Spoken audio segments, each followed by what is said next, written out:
Hello, എല്ലാവർക്കും സുഖമല്ലേ? പിന്നെ എല്ലാവരും സൺഡേ ഒക്കെ പള്ളിയിലൊക്കെ പോയിട്ട് സുഖമായിട്ടിരിക്കുന്നു വിചാരിക്കുന്നു കേട്ടോ. അപ്പം ഞാൻ കുറേ നാളായി ഇങ്ങനെ ഫേസ് ടു ഫേസ് വന്ന് വീഡിയോ ചെയ്തിട്ട്. അപ്പോൾ ഇന്ന് എനിക്ക് ഓഫായിരുന്നു. അപ്പം കുറച്ച് സമയമൊക്കെ കിട്ടി. കുക്കിംഗ് കഴിഞ്ഞു, ക്ലീനിങ് കഴിഞ്ഞു, എല്ലാം കഴിഞ്ഞിങ്ങനെ ഇച്ചിരി വെറുതെ ഇരിക്കും. അന്നേരത്തേക്ക് ഞാൻ വിചാരിച്ചു പിന്നെ ഒരു വീഡിയോ ഒക്കെ ചെയ്തേക്കാമെന്ന്. അതൊക്കെയാണ് എൻ്റെ ചെറിയ ചെറിയ സന്തോഷങ്ങൾ.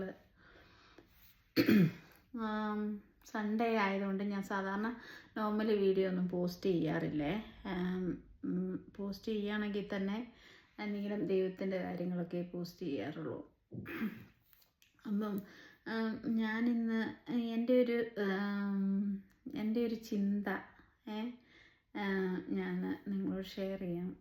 എന്നാന്ന് വെച്ച് കഴിഞ്ഞാൽ ഞാൻ എപ്പോഴും വിചാരിക്കുവേ, എല്ലാവർക്കും അങ്ങനെ ഉണ്ടോയെന്ന് എനിക്കറിയത്തില്ല, എൻ്റെ ഒരു ഇതാണ് ഞാൻ പറയുന്നത്. ഞാൻ എന്നും ഞാനിങ്ങനെ ഈശോയുടെ അടുത്ത് പോയി ഇരുന്ന് പ്രാർത്ഥിക്കുമ്പോൾ ഞാൻ എപ്പോഴും ഓർക്കുവേ, ഈ ഈശോ ഇല്ലായിരുന്നെങ്കിൽ ഞാൻ എന്ത് ചെയ്തേനേന്ന്.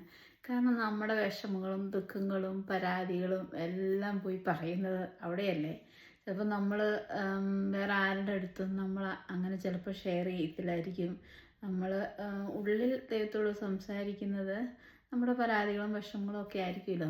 ചിലപ്പോൾ നമ്മൾ ജീവിതപങ്കാളിയോട് പറയത്തില്ല, മക്കളോട് പറയത്തില്ല, നമ്മുടെ സഹോദരങ്ങളോട് പറയത്തില്ല, നമ്മളെല്ലാം പറയും. ഞാൻ അങ്ങനെ കേട്ടോ, ഞാനെല്ലാം എൻ്റെ ഈശോപ്പായുടെ അടുത്ത് പോയാണ് പറയുന്നത് കേട്ടോ. അപ്പം നമ്മൾ ഈ ടെൻഷനൊക്കെ അടിച്ചിട്ട് നമ്മൾ ചിലപ്പോൾ ഇവിടെയൊന്നും കണ്ടെന്ന് വരത്തില്ല ചിലപ്പോൾ. പിന്നെ സൺഡേ കൊണ്ട് ഞാൻ പെട്ടെന്ന് എൻ്റെ ഒരു ദൈവാനുഗ്രഹം കൂടെ പറഞ്ഞിട്ട് വെക്കാതെ. എനിക്ക് സൺഡേയുടെ പ്രാധാന്യത്തെക്കുറിച്ചും കർത്താവിൻ്റെ ദിവസം പരിശുദ്ധമായിട്ട് ആചരിക്കണമെന്നും ഒക്കെ ഒരു ബോധ്യം കിട്ടിയ പിന്നെയില്ലേ, ഞാൻ സൺഡേയിലെ ജോലിയൊന്നും റിക്വസ്റ്റ് ചെയ്യത്തില്ലായിരുന്നു, വീക്കെൻഡേ. അങ്ങനെ റിക്വസ്റ്റ് ചെയ്യാതെ ഇരുന്ന് കഴിഞ്ഞപ്പോഴത്തേക്കിനും എനിക്ക് ജോലിയിൽ പ്രൊമോഷൻ കിട്ടി. ദൈവം എന്നെ എൻ്റെ ജോലിയിൽ എന്നെ ഉയർത്തി. അപ്പോൾ എനിക്കിപ്പം സൺഡേ ഡ്യൂട്ടി ചെയ്യേണ്ട, സൺഡേ എന്നല്ല വീക്കെൻഡ് ചെയ്യേണ്ട, മൺഡേ ടു ഫ്രൈഡേ ചെയ്താൽ മതിയേ. അപ്പം നിങ്ങളൊന്ന് ഓർത്ത് നോക്കണേ, എന്ത് വലിയ ദൈവാനുഗ്രഹമാണ്. നമ്മൾ ദൈവത്തിന് സ്ഥാനം കൊടുത്ത് ദൈവത്തെ സ്നേഹിക്കാൻ തുടങ്ങിയപ്പോഴത്തേനും